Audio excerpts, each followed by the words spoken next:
ako sa airport. Kailangan ko nang timbangin yung aking mga bagahe para ma-sure natin na wala tayong babayarang excess baggage.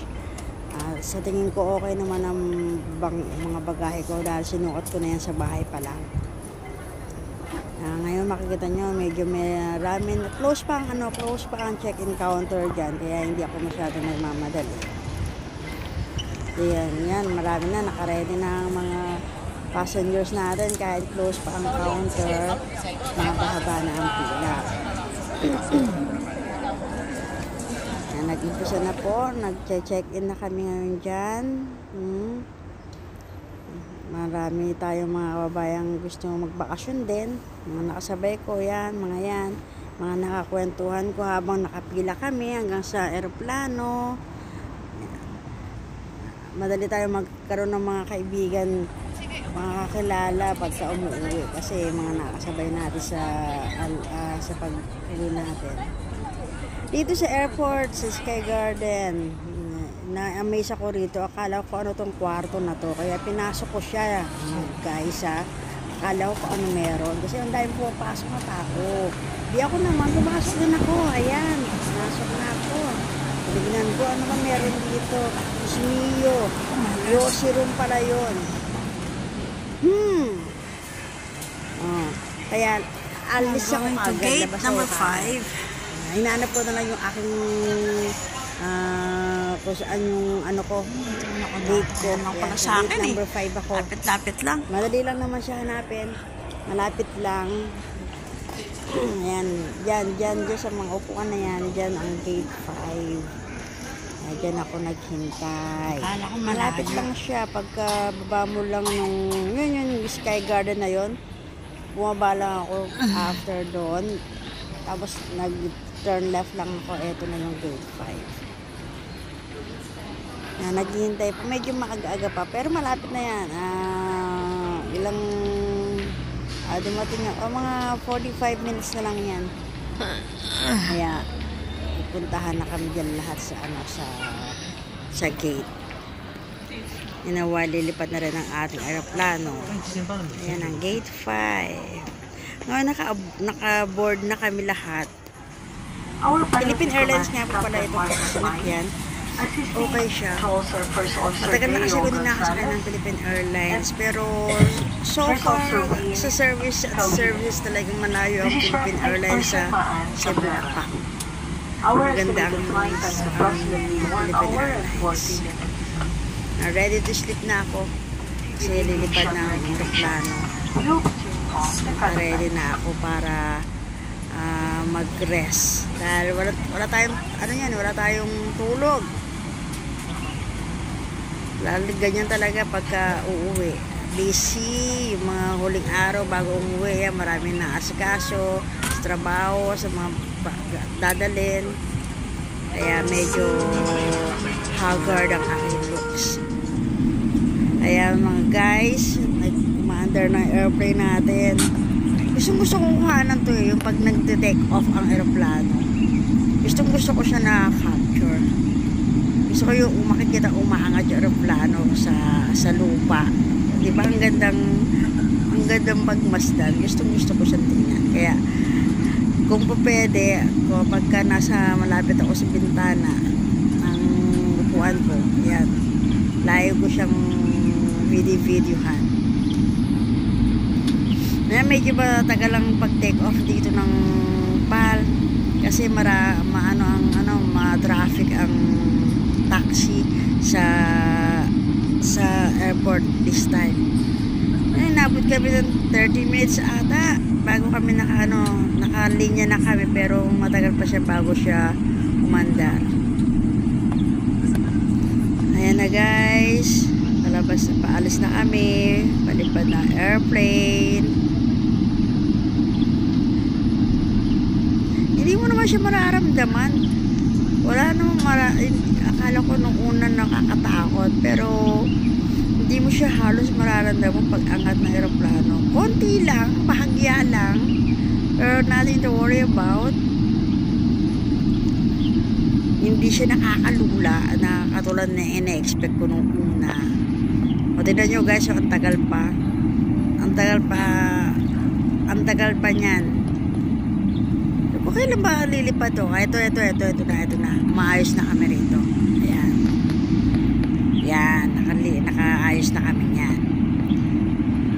Nakita nyo kanina, di ba? Maano na yon, diretso na. Ayan na, lilipad na kami. Totoo na talaga to. Lilipad na talaga kami.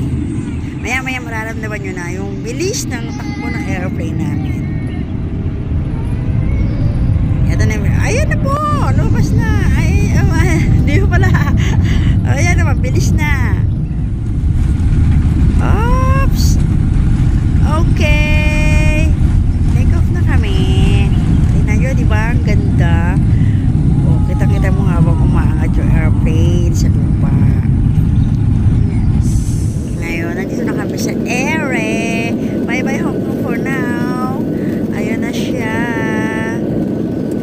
Ilang araw naman ako mawawala. Babalik din ako sa iyo. Hindi mo ko mamimiss kasi sandali lang yung 2 weeks. Diyos mio.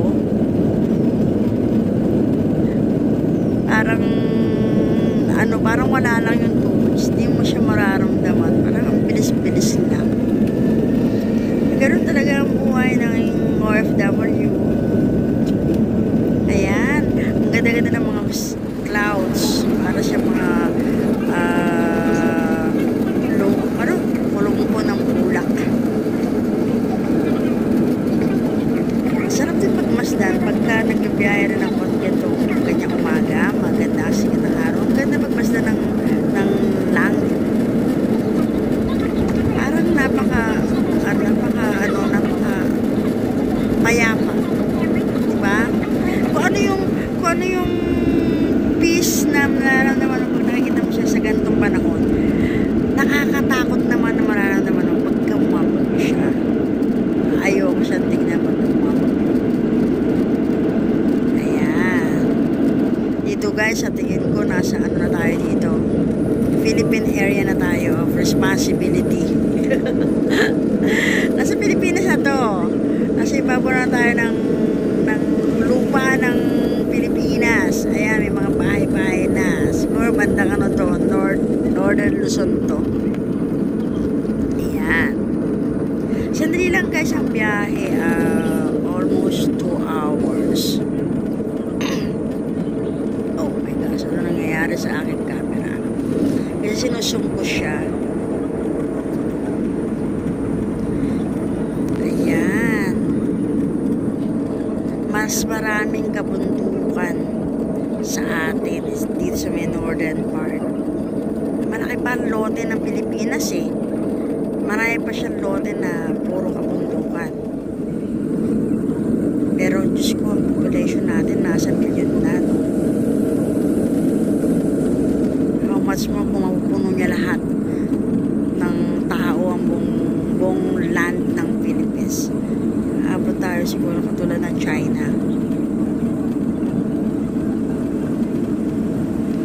Ayan.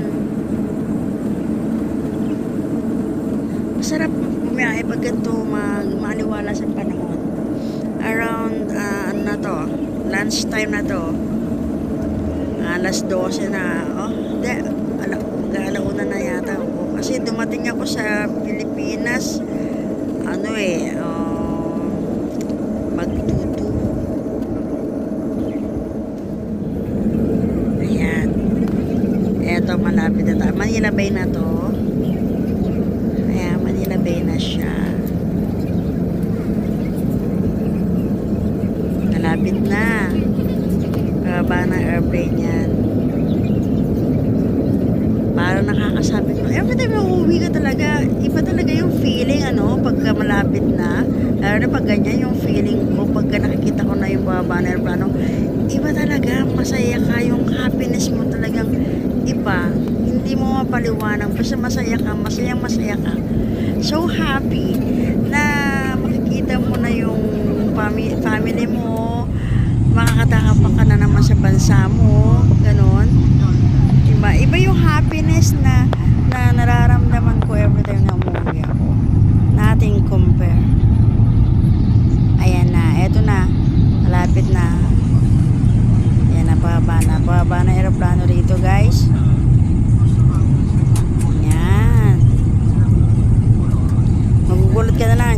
Baba na. Hindi mo nga akalain na, airport na pala yung kasunod.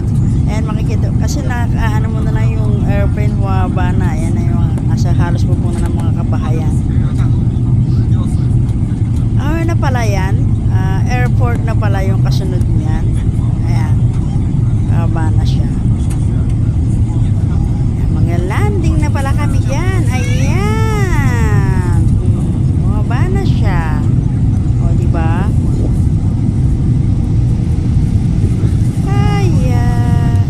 Dito na naman ako sa aking pinakamamahal na bansang Pilipinas. Ang sarap ng feeling. Later, makakasama ko na naman ang aking mga sa buhay, ang aking mga anak, ang aking nanay, ang aking apo na si Rafi. I really miss him a lot.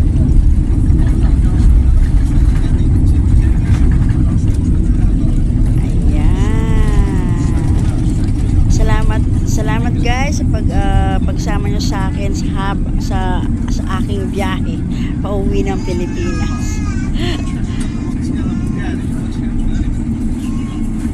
Please watch my upcoming videos tungkol naman sa pagbabakasyon ko this vacation time.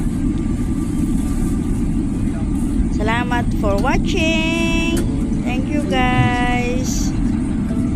See you next time. Bye-bye.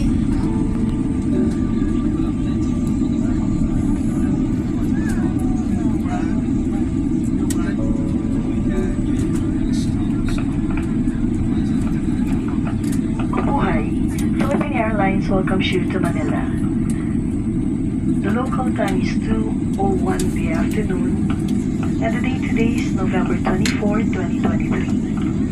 The ground temperature is 31 degrees Celsius.